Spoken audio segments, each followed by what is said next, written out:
check. Calm and stay on the hardwood. Pump bacon, rip shaking, chillin' with. I be rolling out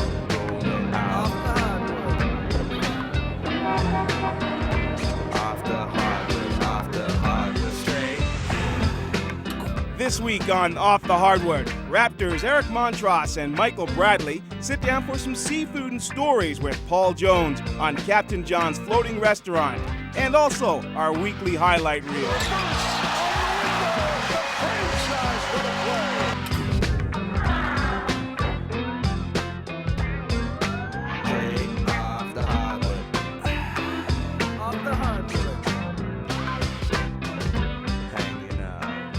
Welcome to another edition of Off the Hardwood. Today here at Captain John's Restaurant, downtown Toronto, and it's not often you cater to a rookie, but we have the rookie Michael Bradley with us and Eric Montrose. And Michael, being a Massachusetts kid, we thought we'd do the seafood. And my question is, how did you ever get out of the state of Massachusetts to go to school at Villanova? It was a long process. I mean, it started off just like everyone else, getting letters and calls from all the schools around the country, and basically, you know, the schools in UMass wasn't really recruiting me too much, and Boston College, you know, they had a lot of, the coach had left and a lot of things going on. So I was just looking to stay somewhere in the East, but get a little bit away from home. Yeah, a little bit away from home. You actually went a little further west than you planned to start with, right? Right, I went down to the University of Kentucky for 2 years and actually signed with Coach Pitino. And when I got there, he left for the Celtics job. So things just seemed a little awkward there. And Villanova was probably my second choice out of high school, and finally found my home there after 2 years.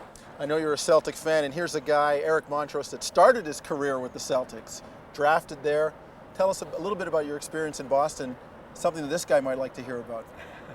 Well, he actually followed me. He made me feel pretty old this year when he told me that, you know, he used to watch me when he was back in grade school? Yeah, fifth grade. But he, you know, Boston was fantastic. It's a great city. It's a fantastic downtown area. Obviously, the Celtic tradition, and playing in the old Garden, the old Boston Garden for my rookie year was an awesome experience. How much seafood did you have in Boston? Plenty. Plenty. Well, hopefully we'll get plenty here today. We're going to go on inside.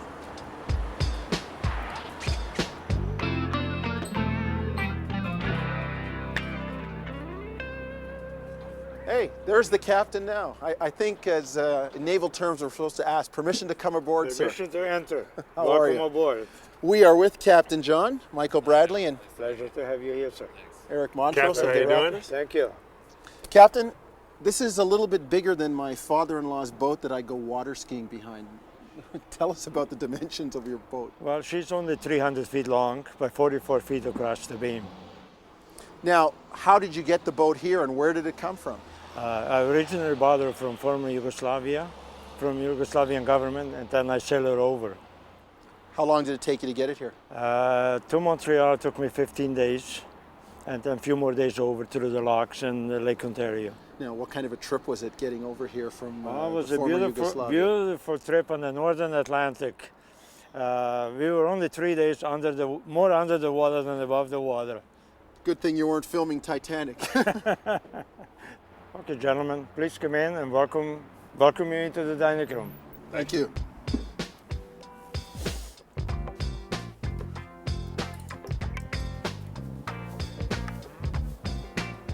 Just be careful on the ceiling, okay? Yeah. Be careful. The Toronto Raptors select Michael Bradley from Villanova University.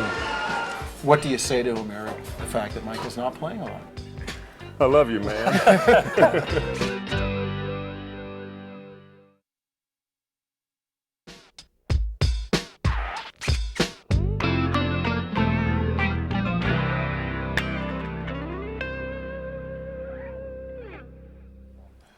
Inside now, and time to chow down, but also a time for all of us to chat a bit.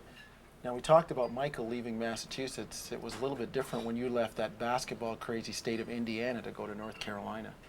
It was not a very popular decision in the Hoosier State, but through my mother didn't really care for the hate mail that we got in the mailbox, and that type of thing. But those things, it was a good decision for me, one that has held me in good stead, one that I really enjoyed. And the thing that a lot of people don't understand about collegiate athletes is that it's a very selfish decision. It's one that pretty much directs you for the rest of your life. Anyone who's attended school, college away from home, and even if you're in state, that's a path that you go down for the rest of your life, and you're molded by that. And that's where I met my wife. And so those are things that I always look back on and feel very, very good about. Obviously a great career at North Carolina, including a championship. Now, you're a Celtic fan. They draft Eric Montross as the first pick. What was your reaction to that? Careful. Be real You want careful. the truth, or you want me to Okay. cover it up? No, this is the truth. We're telling people the Sugar-coated. truth here. Well, I like you, Eric, but I'll tell you what. It's taken them. This year they're having a pretty good year, and this is the first time since they've drafted him that they've finally had a good year. So all these years they've been, They made the playoffs. Plagued. We made the playoffs my rookie year. you know, so the Red Sox No, we got the did. curse of the Bambino, the Celtics got the curse of Montrose. Just because you were 6 when I was drafted. I couldn't have been any more mad. I mean, number 9 pick, and they take this guy. Well, Yeah. did you ever think now you're going to have to eat this because I know he gives it to you in practice. What's that like when you guys get a chance to play against each other in practice?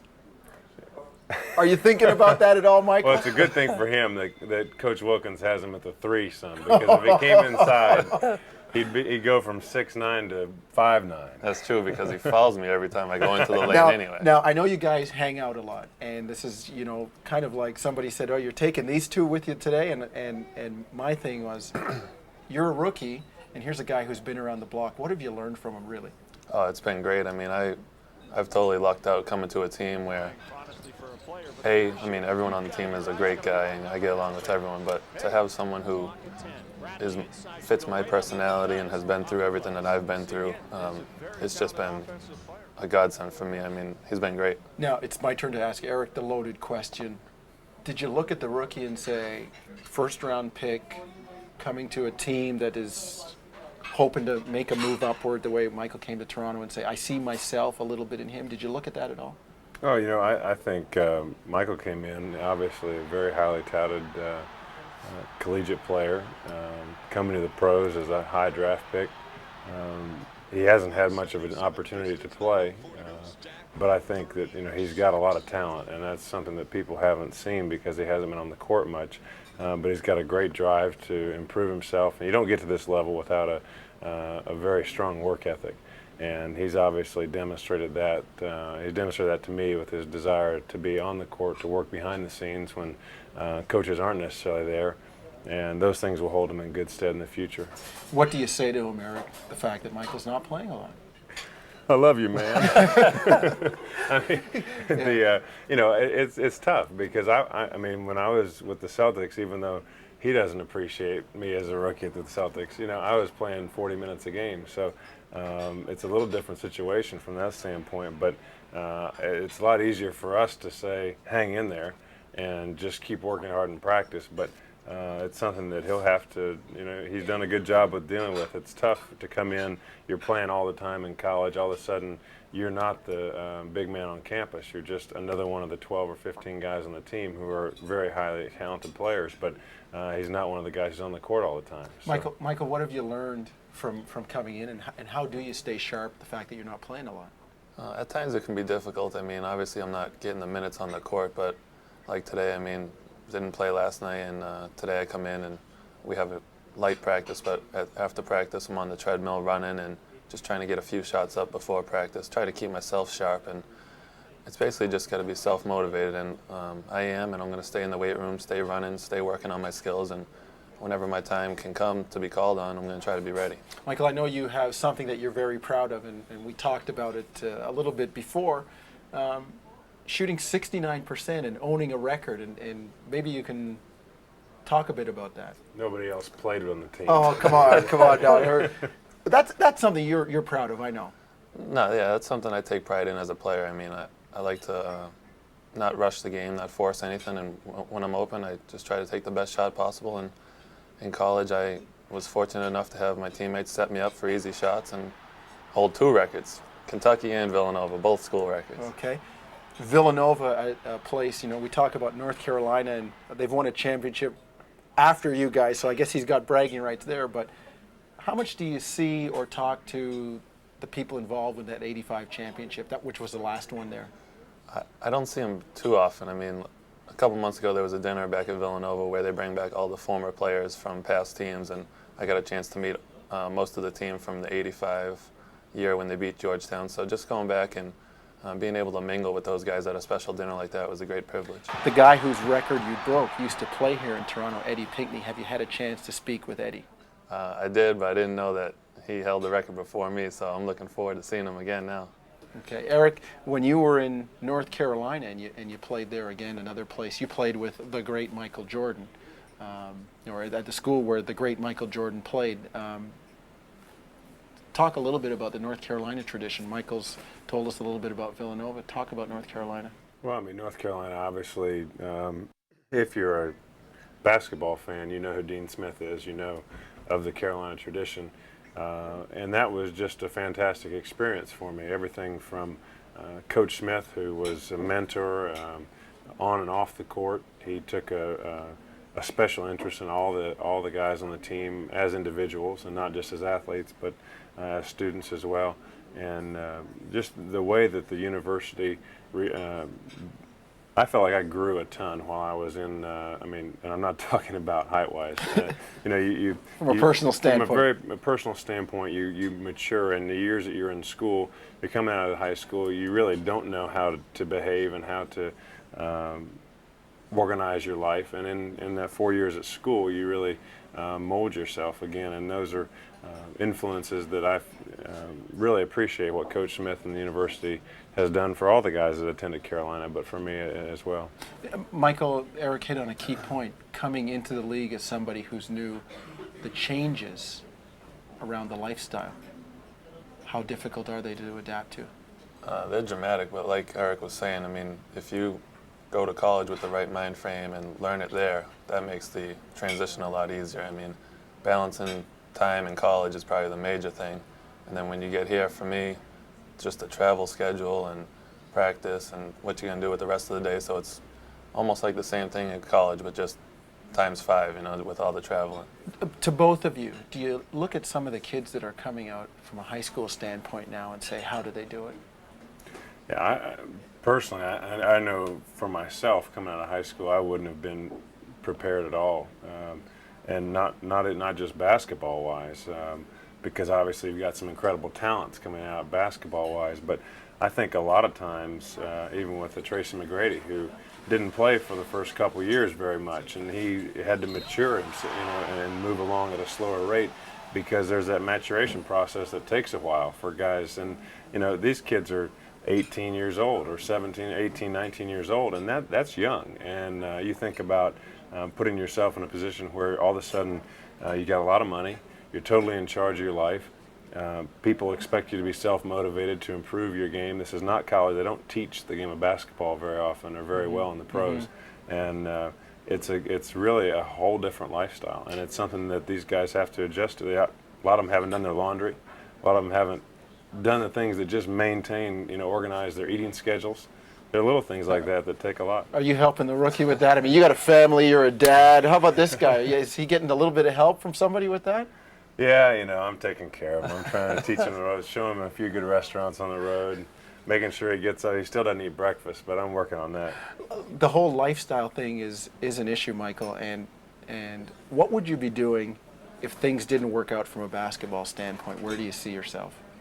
I probably would have maybe gone into secondary education and maybe taught grade school kids. My brother's into that, and I've always enjoyed watching him and how he interacts with younger kids, and I probably would have followed somewhere in those footsteps. Eric, what about you? What if basketball didn't enter your life after Carolina? I think I would have pursued a law career. I would have gone to law school, and my father's an attorney, and something that's always being a trial lawyer is something that I've always respected a lot. You read them John Grisham books? No, I don't actually. But it's something that when you believe in something, when you pursue it and are able to defend it or prosecute it, it's something that is a neat avenue, and it's a neat profession. It's something that you can take a lot of pride in, and I think it's also very competitive. So you have that competitive spirit that we've all experienced. As athletes, you have a competitive drive, and you can take that on into your profession. Vince driving over Stackhouse to the cup with a right-handed dunk. Are you kidding me? Air Canada soaring here in Motown. Sugar pie, honey buns, we know we love you.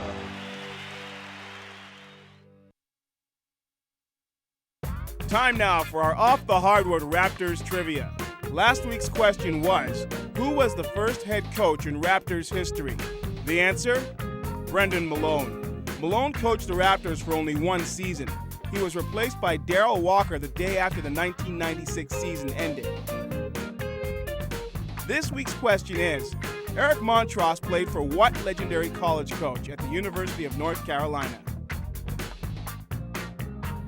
Send your answers to us at offthehardwood@torontoraptors.com. Off the Hardwood trivia winners will receive official Jerome Junkyard Dog Williams clothing. Alvin Williams underneath Antonio Davis with a two-handed rim rocker. Chuck, and that does drive a lot of coaches. That's great pass by Carter. Vince with a wraparound pass.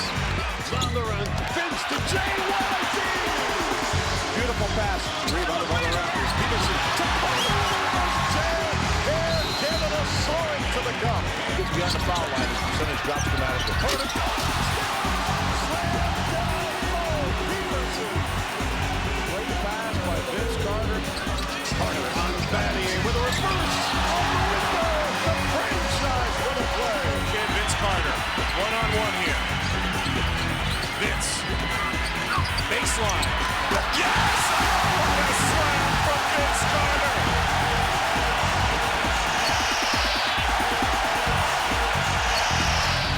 11 on the shot clock. Stackhouse to the cup with a right-handed dunk. Are you kidding me? Air Canada soaring here in Motown. Sugar pie, honey buns, we know we love you. Michael, as a rookie, can you offer any kind of feedback to guys when they come off the floor around things that they see?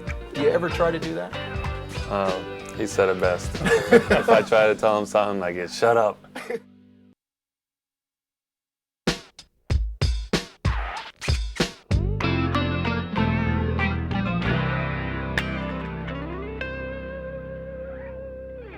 All right, I want to talk with the guys about this year's team. Michael, you're new. You know that there are high expectations for this team. And Eric, you came to the team last year.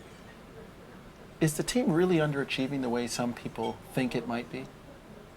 Well, there are always going to be high expectations. I firmly believe that no one has higher expectations than the players on this team, the coaching staff of this team.